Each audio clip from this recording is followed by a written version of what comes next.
Donc, qu'est-ce qu'on disait tout à l'heure? Donc Amspirit. Voilà, un émulateur. Donc Align Michael Sugar Esprit, oui. Spirit Reste avec nous. est un émulateur pour Amstrad CPC. Et CPC+, aussi, maintenant. Et CPC+, Oui, d'accord. enfin, Qui est donc étudié Amstrad Plus, pour... hein, attention. Alors, je vais peut-être répéter des choses que j'ai dit tout à l'heure, parce que je ne sais pas si ça a été diffusé. Donc, qui est étudié pour la fiabilité... Précision de De la l'émulation. précision C'est ça. d'émulation. J'ai envie de te tendre le micro, mais en fait, t'en as un. donc Oui, c'est j'en pas ai grave. un, donc ça c'est... La précision d'émulation. Donc, si Alors- j'ai bientôt compris, Oui. ça demande plus d'énergie, de ressources. C'est ça, c'est-à-dire qu'il y a beaucoup d'émulateurs déjà Amstrad qui fonctionnent très bien, qui font tourner la plupart des applications et des jeux. Mais on a aussi, il y a des démos. Ouais. Et les demo makers, ils font des choses qui des fois nécessitent une grande précision dans le déroulement et ne marchent que sur certaines machines, d'où le besoin d'avoir des émulateurs qui sont très précis. Alors il y en a beaucoup qui marchent déjà très bien historiquement, WinAPE marche très bien, mais leur développement ont été arrêtés. Donc il y a une équipe de gens. Je ne suis pas le développeur d'Amspirit. D'accord. Je fais partie de la. C'est Jean Reynaud, je crois, il s'appelle. Jean Reynaud, oui, ou des Manu aussi. Alors, salut Manu. Et on le salue quand il nous verra. Et bravo Manu. Et bravo, oui. Qui s'est lancé dans cette aventure assez folle il y a quelques années, de repartir. En plus, c'est quelqu'un qui a appris à programmer en C++ en même temps que En de même faire temps. l'émulateur et qui a pu se faire entourer de gens dont par exemple Longshot de Logan System qui connaît assez bien la machine et a pu l'aider à rendre l'émulateur de plus en plus précis, de plus en plus... On va avoir une plein écran. Et donc, l'accent de cet émulateur, vraiment, c'est de chercher la précision de l'émulation, donc de reproduire le plus fidèlement la machine pour aider finalement au développement et au test. Quand tu développes sur un PC, que tu testes sur des émulateurs qui ne sont pas toujours fiables à 100%, et ben, tu vas écrire des bugs et quand tu vas le faire tourner sur ton Amstrad à la fin, ben, il va y avoir des problèmes, tu ne vas pas pouvoir tester. Donc, Après, t'as l'impression que t'es sur Amiga, ça va pas du tout, quoi. et ça va pas du tout. Ça tombe en panne et tout. Voilà.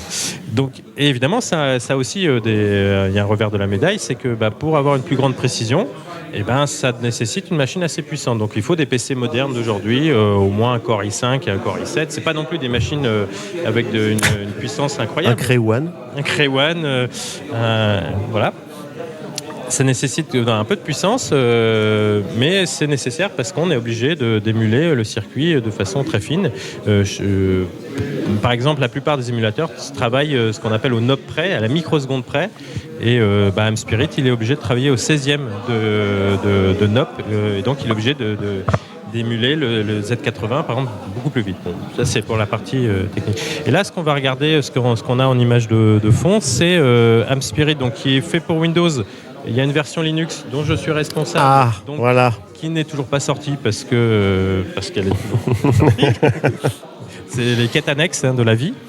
Mais ce qui est bien, c'est qu'il y a un petit éditeur de logiciels qui s'appelle Steam, qui a fait une couche logicielle sous Linux qui s'appelle SteamOS. Et là, on est sur une machine. Alors, c'est pas un Steam Deck, mais c'est une machine qui fait tourner SteamOS. Et on est sous Steam. Je peux montrer. Tu vois, il y a les menus Steam à gauche, à droite. Voilà. De toute façon, on va avoir besoin de la. Donc là, on a tous les réglages Steam. On est dans SteamOS. Et donc là, j'ai lancé, on va lancer l'émulateur. On va résumer s'il veut bien, voilà. Et on est donc sur Amspirit. Je vais mettre en plein écran. J'en profite, je dis salut Rétro Dodo, salut Fiat Minimi, salut Jimmy Yellowco, salut Stewman. Voilà. Et alors en fait, tester une démo que tu connais. Oui. Tu peux peut-être nous en parler un peu le temps que je la lance. Oh la vache, c'est vieux, ça date de 91. 91. Ouais, alors évidemment, j'ai. Alors Synergy, donc c'est une démo que j'ai eu l'honneur de fabriquer. Et mais qui avait cette fâcheuse manie de ne pas tourner dans les émulateurs. Donc, parce qu'elle était réglée. Il fallait tourner la molette de l'écran derrière, c'est ça. Enfin, je suppose qu'il fallait ça. Oui, parce que toi, tu n'as jamais eu à tourner cette molette pour la faire tourner. Je pense que nous, on l'a tourné une fois pour toutes sur nos CPC, puis qu'on s'est plus posé la question, quoi. C'est ça. Donc, on va. Ça nous permet d'avoir un petit fond sonore sympathique en plus. Ouais, pour l'instant, ça se passe bien.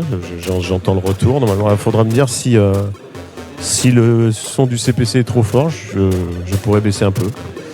c'est soirée Amstrad CPC ce soir. Tout à fait. Même si on a d'autres surprises ici, il y a beaucoup de CPC. Il y aura beaucoup de CPC aussi demain. Et oui, demain aussi. Voilà, donc, alors, on parlait de développement. Du coup, ça me permet d'annoncer quelque chose qui n'a pas été annoncé. Je parle sous le contrôle de personne, donc là, je suis en roue libre. C'est évidemment, qui dit développement, dit environnement de développement. Et jusqu'à présent, AmSpirit n'avait pas d'environnement de développement. On n'avait pas, c'était juste un émulateur, mais l'émulateur oui, d'accord. Et évidemment, dans nos cartons, et ça a déjà bien avancé, on n'a pas sorti de preview, rien du tout, mais c'est quelque chose qui n'a pas été annoncé. Donc c'est exclusivité CrocoFest, Noix de Croco je baisse le son 2026. de la vidéo. Je baisse le son du truc. Oui, c'est simplement que là, on va sortir un environnement de développement complet en assembleur et même peut-être en basique, directement intégré dans AmSpirit, avec un débugger aux petits oignons, ça je peux te le dire, pour que les développeurs qui ont besoin de tout maîtriser, de hardware, chaque détail, et vraiment dans la précision, et pas au knob près, au 16e de knob près, tout ce qui se passe sur la machine, pour pouvoir faire des développements vraiment poussés. Donc là, en fait, c'est marrant parce qu'en fait, on a un émulateur qui tourne dans un émulateur. Oui, c'est la couche proton. Oui, techniquement oui, parce que c'est un émulateur Windows qui tourne à travers la couche Wine ou Proton développée avec. Et très bientôt, il n'y aura plus besoin de tout ça. Dans une semaine ou deux, il y aura la version Linux. Ah oui, cette fameuse. Alors la version Linux. Alors moi, déjà, il y a une version qui tourne sous Linux à travers Wine, ce qui aussi explique le retard de la version Linux, puisque ça marche. Tiens, on va faire un petit press key. Mais il y a quelque chose que j'aimerais bien développer, peut-être. Là, pour les coups, dans quelques semaines, si je me bouge un peu. J'ai un croco qui est devant ta tronche, donc je vais essayer de le déplacer. C'est une version RetroArch. Je ne sais pas si tu connais RetroArch. C'est un émulateur de beaucoup de machines, plein de consoles qui est utilisé par exemple dans Batocera, dans Recalbox et dans RetroArch Emulator. Enfin, il y a beaucoup de si je dis pas de bêtises. Et ce qui est bien, c'est que c'est ça marche sur beaucoup de plateformes. Ça marche c'est même diffusé via Steam. Tu peux télécharger tous les plugins et donc il y a plein de machines. Mais ça va, c'est le Commodore, l'Amiga, mais des vieilles machines, vraiment une bonne panoplie. Il existe même déjà des émulateurs Amstrad dessus. Il y a, je crois, CrocoDS de Redbug, si je ne dis pas de bêtises. Là, moi, je suis pas calé dans l'émulateur. Il y en a tellement. Je connais Caprice, moi, tu vois. Caprice aussi.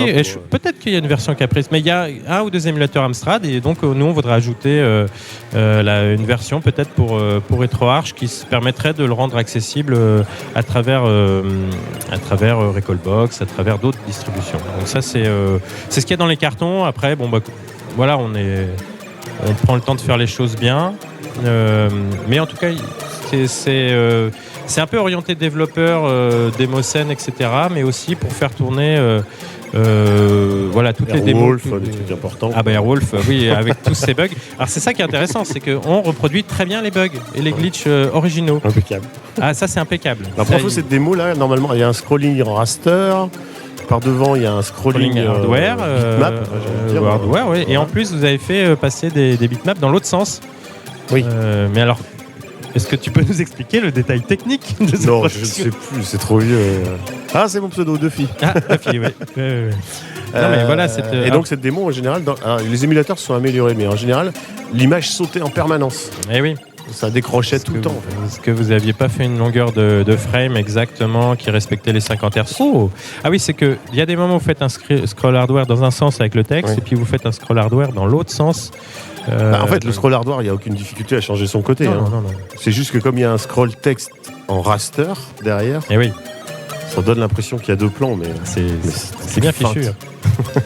Moi, j'avais fait une et malheureusement, il n'y a pas de musique de moi là. Ah, c'est pas de toi? Ah bah non, ça non, parce que à l'époque, les musiques, je les faisais sur Music Pro, et le player de Music Pro prenait 60% de la frame. Ah oui, donc. Et c'est plus tard que BFX, Benji Lamalis, a fabriqué un compresseur et un player qui a été utilisé après par Overflow dans ses démos. Ce qui fait qu'après, on pouvait utiliser mes musiques, mais au début, on ne pouvait pas. Et c'était très, très frustrant. J'ai quelques petites, si ça t'intéresse, j'ai des petites productions où j'ai fait soit la musique, soit le code. Des petites productions. Il y a, non, on va couper. Non, non, mais il y a peut-être d'autres choses intéressantes. Mais, non, là, c'est exprès pour toi, là. Tu parlais de, comment ça s'appelle, de Scroll Raster. Je me suis remis, en fait, au code. J'aurais dû prendre crédit. Bon, c'est pas grave. Ça met une vingtaine. Alors ça, c'est une production qui fait 4 kilooctets. C'est les petites. C'est énorme. C'est énorme. C'est 4 kilooctets. Le fichier, évidemment, là, en fait, il est en train de décompresser et ça met une vingtaine de secondes tellement ça prend un peu de temps. 20 jours. Et là, c'est quand je suis revenu. Alors c'est normal, au début, on voit rien, mais ça va. Tu peux pas le mettre en. Si, bien sûr. C'est normal. C'est très sombre. C'est très chouette. Et en fait, là, j'ai. Il y a ce qu'on appelle les scrolls. Alors ça, c'est un scroll hardware, mais il y a les. Non, en fait, c'est un scroll en raster. Ouais. Mais il y avait une démo que j'avais vue à l'époque. C'est chaud. C'est le scroll en raster qui monte et qui descend, là ? C'est un scroll raster, sauf qu'en fait, la technique, c'est que parfois il passe devant et parfois il passe derrière. Et pour passer devant, c'est plus un scroll raster, ce qu'on appelle un split border. C'est-à-dire que ce que tu vois, c'est pas dire, c'est du border. Et on bascule en fait quand il est en haut. Le scrolling, il bascule de raster à border. C'est impressionnant. Et ça, tout ça en 4 kilos. Non, mais t'es malade. Attends, c'est pas fini. Tu crois. Et on génère des petits motifs. Avec un petit effet de rebond. Voilà, puis l'effet. Alors, ça donne l'impression de ramer. Alors, c'est logique. Non, alors je dirais pas que alors, d'abord, on diffuse en 30 images secondes, le stream, je vous le dis, désolé. Ah, peut-être, ou alors c'est l'acquisition, mais non, ça tourne. Alors, j'ai. Tu vois, derrière c'est un scroll hardware par exemple. Ce qui fait le motif avec le damier, c'est un scroll hardware. Parce qu'on voit des glitches. Alors je sais pas. Il y a un petit décalage en haut, mais alors ça dépend des. Oui, alors ça c'était mon retour sur la scène et j'avais encore pas trop tout compris. Avec la. C'est bien, t'as fait concorder les couleurs en bas. Ça c'est bien. Oui, j'ai essayé. C'est magnifique. Allez, il est où le shoot 'em up là? C'est dans les 60 kilooctets qui restent, qui n'existent pas. Alors déjà t'as fait une grosse partie du décor en 4 kilos. Donc il reste de la place pour faire Dodon Pachi derrière. Voilà. Ok, non, il faudrait vertical. Non mais voilà, en fait c'était comme on est pour montrer l'évolution sur les des avec des petits rebonds, des effets de rebond sur. C'est tout ça, c'est du raster, mais c'est incroyable. C'est du raster. Bon là c'est bientôt la fin et la musique aussi c'est quand je me suis commencé à me mettre à faire des musiques et alors j'ai fait pas mal de reprises de musique existante mais là c'est une musique originale. Peut-être pas le son toi mais. C'est pas ça que je veux. Juste voir le débit, c'est bon. Ah, le débit. Ah merde. Ah bah on parle dans le vide. Arrêté. Putain, heureusement que t'es là pour vérifier. Ah bah merci. Voilà. On était en train de regarder ta démo en 4 kilos là qui était magnifique. Bravo. Mais c'était. Alors elle était en 60 kilos, c'était bon aussi. Hein. Écoute. Et donc tu veux nous montrer d'autres choses, nous faire écouter j'en ai une ou deux où j'ai fait la musique aussi, si ça t'intéresse. Ouais, mais sinon, il y a aussi une démo qui est sortie pour la révision par Targan d'Arcos et où il a fait qui s'appelle Seed, enfin c'est Signal in Distress et qui a des sons très intéressants. Donc avec la fameuse version d'Arcos qui fait le son Seed ou c'est en rien à voir ça je sais pas, mais en tout cas la démo a une musique qui est très très sympa et très originale. Tarkan ou Gan? Targan. C'est celui qui fait Arcos Tracker. Oui. Donc il y a deux petites productions. On peut mettre celle-là en premier, comme ça on est sûr que les gens vont la voir, on va avoir un peu de son. Chez vous pour que ça plante pas. Donc et puis si on a un petit peu de temps, on regardera les. Et en plus on a mis une qualité dégueulasse, on a mis 720p comme ça au moins. C'est raccord avec. Où est-ce que je l'ai mis? Signal in Disarray. J'ai pas une distress. On ne veut pas passer à la télé, monsieur. Oui. C'est la France 3 Bretagne, là. Non, vous êtes perdu. J'arrive plus à taper. Voilà. C'est du QWERTY. J'ai mon clavier QWERTY et j'ai mon cerveau AZERTY. La fatigue commence à se faire. Alors n'hésite pas à mettre du son. Pour l'instant, ça fait. Ouais, mais c'est voulu. C'est très original, d'ailleurs, j'aime bien le délire là. Ouais, c'est. Ah bah c'est. Il a des bonnes idées, ce mec-là. Ah bah évidemment. Et c'est pas depuis hier. C'est vachement chouette ça. Et donc tu auras remarqué les initiales du titre de la démo. je vais mettre en plein écran, ça fait SID en référence évidemment au fameux chipset audio du Commodore 64. Est-ce que tu n'aurais pas coupé ton micro? Non, moi j'ai pas coupé. Tu n'as pas parlé en face, c'est tout. Ah oui. Alors je vais mettre un peu plus fort parce que c'est une démo dont il faut apprécier l'audio. Ouais, c'est possible. En plus il y a une petite histoire, il y a une belle petite présentation autour. Ah voilà, j'entends là. Alors, effectivement, ça fait pas du tout Amstrad comme ça. Là. Ah oui. Ah, bah maintenant oui. Ouais, mais tu vas voir des. Ça montre un peu les évolutions de son pincé. Ah bah après c'est une émulation, tu n'auras pas le son du. Non, mais le son. Moi je trouve que le son du Commodore, c'est un son strident, un peu pinçant. Je sais pas comment le dire. Ouais, où tu as des effets acide, de phasing. Ouais, c'est donc là on le retrouve. Là c'est le but. Enfin, je crois. Oui, j'imagine que c'est le but. Mais je confirme que ça fait. C'est pas du tout habituel sur un truc Amstrad, quoi.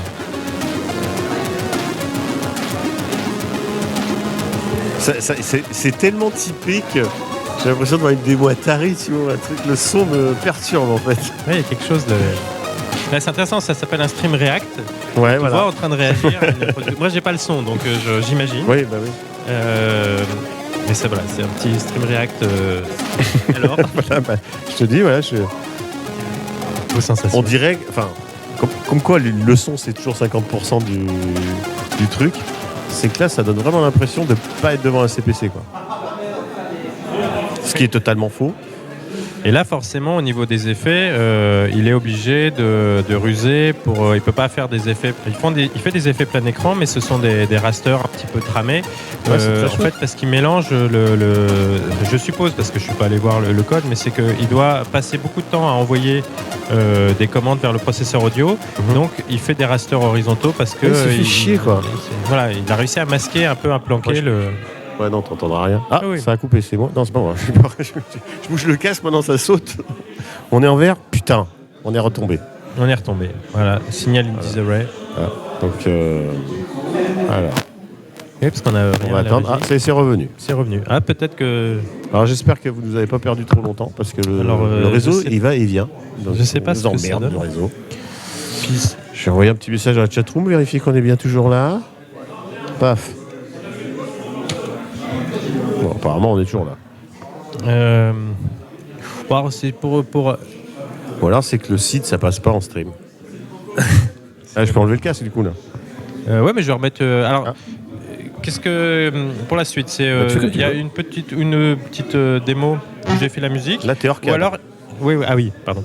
et puis aussi, parce que demain, je dois présenter un peu un projet qui s'appelle Fugitif.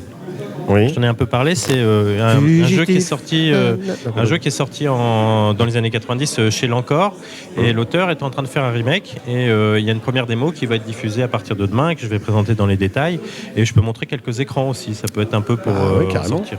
Alors d'ailleurs, ça me permet de voir un joli tu sais, les fameux catalogues. Les catalogues trafiqués. Ouais. Ça fait plaisir. Donc ça, c'est l'interface Dame Spirit. Oui, que je trouve qui fait très VLC, je ne sais pas pourquoi. Cette espèce de petits icônes noirs sur fond gris. C'est minimaliste parce que tu mets en avant l'émulation. Oui, bien sûr. Alors, donc là, on lance dans cette démo, il n'y a pas l'introduction, on va directement droit au but. Et c'est une démo où tu vas avoir quelques écrans. On va pas forcément se promener très loin, mais ce qui est la spécificité, en fait, en gros, en faisant le remake, il y a deux choses. Dans ce jeu, dès l'époque, les dessins utilisaient aussi une palette de couleurs assez étendue, parce que tu peux voir qu'il y a quand même pas mal de couleurs, alors qu'on est sur une résolution assez fine. Il me semble que c'est du mode 1. On dirait du mode 1, mais après... Mais tu as un peu plus de couleurs. Alors, il ne prend pas tout l'écran, donc on peut peut-être agrandir un peu. Ouais, on peut agrandir un peu. Voilà. On n'a pas oublié de redésagrandir tout à l'heure si on voit qu'on n'est plus dedans. Mais... Oui. Et en fait, il a un peu modifié les graphismes, il a un peu stabilisé aussi le code. Ça, je vais pouvoir en parler un peu demain. Puis aussi l'interface. Il a refait l'interface parce qu'avant, c'était pas du tout la même façon. Il y a beaucoup de couleurs là pour du mode 1, je trouve. Ah ouais, c'est ça. Et alors, dans l'interface. C'est du CPC normal ? C'est du CPC normal, du CPC classique Catholique, blanc. de 1984. Et là où il a fait l'interface, ce qui est assez intéressant, c'est qu'on a un petit curseur et tu vois, il y a dans la partie texte, il nous dit technicien et je peux lancer des actions. C'est-à-dire qu'il a changé l'interface pour que ça soit beaucoup plus agréable que soit les jeux d'aventure qui étaient où tu tapais du texte et là, une fois sur deux, il ne te comprenait pas parce que tu n'avais pas mis bien conjugué ton verbe. Ou alors, tu avais des icônes et en fait, c'est assez galère les icônes. Et puis, tu essayais tout. Et là, ce qui est bien, c'est qu'il te propose des options intéressantes par rapport à l'action. Donc, tu passes pas ton temps à tout essayer tout le temps. Voilà. Donc là, par exemple, on peut choisir, discuter, montrer, donner, etc. Donc là, je vais essayer de discuter. Il est vraiment trop occupé pour discuter avec vous. Préparez le prochain décollage de la navette et sa priorité pour le moment. Oui. Et alors en fait on peut donc évidemment il y a toujours la partie comme dans les point and click, on s'amuse à aller regarder. Il y a ici un vaisseau. C'est original cette ligne là. On peut regarder. Sorantarn, le plus grand astroport de la Terre. D'accord. Et alors, je vais montrer un ou deux écrans, mais c'était pour montrer aussi quelques... Alors, je crois que c'est par là. Mais c'est un choix... le fait d'avoir cette ligne qui passe... C'est le curseur pour sélectionner, c'est pour qu'on le voit bien, en fait. mais c'est super original, j'avais jamais vu ce concept. Plutôt que d'avoir une espèce de souris où on ne sait pas où est le pointeur. Et là, par exemple, on va voir d'autres écrans pour montrer aussi... tu vois, il y a alors c'est les dessins originaux. Certains ont été un peu retouchés à d'autres moments. Alors la démo contient que quelques-uns des écrans, mais il y avait le jeu original était sur 4 disquettes. Il y avait. Essaie de te mettre là, parce que moi je dis rien. Il y avait une cinquantaine d'écrans de mémoire. On a reperdu le réseau. Il y a la régie, j'ai entendu le bim. Donc. À 8 kilobits. Non, c'est là les petites antennes Wi-Fi. Là. Ah oui. Donc on est reparti. Alors, on va essayer d'enchaîner, c'est pas grave. Ce sera dans l'enregistrement, donc voilà. On continue. Oui, après je rentrerai un peu plus dans les détails. Demain j'ai une petite présentation normalement pour ce jeu-là. Et la démo sortira juste après la présentation qui sera téléchargeable. Ok, très bien. Voilà, c'était pour montrer ce jeu. Alors, comme on a perdu le réseau, on va passer conclure sur ces... Voilà, on a fini sur Fugitif ? Hein ? Oui, ok. Donc on va enchaîner sur autre chose. Pour montrer un petit peu de... Et puis on va attendre que le réseau revienne. Et puis donc tout ce que vous êtes en train de regarder là, en fait, vous êtes en différé parce que ils sont en train de nous regarder dans le futur en fait là. Parce que ce n'est pas diffusé en fait. C'est le turfu, tu veux dire. On va arrêter l'enregistrement.